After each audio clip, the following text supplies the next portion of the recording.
एक छोटे से गांव में एक बूढ़ा किसान हरी अपनी पत्नी के साथ रहता था। हरी बहुत मेहनती और ईमानदार था, लेकिन उसकी ज़मीन बंजर हो चुकी थी और फसल बहुत कम होती थी। एक दिन हरी खेत में काम करते करते बहुत थक गया और कुछ देर के लिए पेड़ के नीचे बैठ गया। अचानक उसने देखा कि एक छोटा पक्षी उसके पास आकर गाने लगा। हरी ने सोचा कि शायद पक्षी प्यासा है। उसने अपनी पानी की बोतल से थोड़ा पानी पक्षी के सामने रख दिया। पक्षी ने पानी पिया और खुशी खुशी उड़ गया।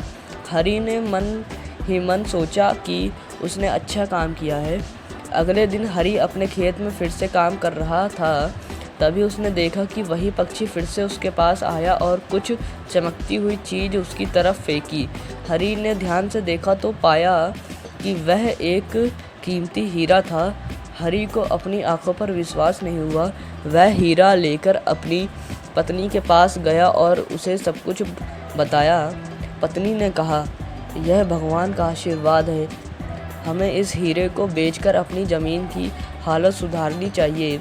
हरी ने हीरा बेचकर अच्छी रकम प्राप्त की और उससे अपनी ज़मीन को उपजाऊ बना लिया। उसने नए बीज और बेहतर साधन खरीदे और अपनी मेहनत से फसल की पैदावार बढ़ाई। धीरे धीरे हरी का खेत फिर से हरा भरा हो गया और फसलें लहलाने लगी। हरी और उसकी पत्नी की आर्थिक स्थिति सुधर गई और उनका जीवन खुशहाल हो गया। गांव के लोग हरी की भलाई और मेहनत की प्रशंसा करने लगे।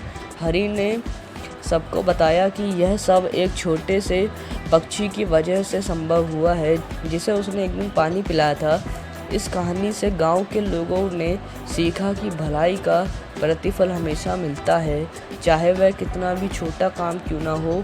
हरी की कहानी पूरे गांव में प्रसिद्ध हो गई और लोग भलाई करने में विश्वास करने लगे।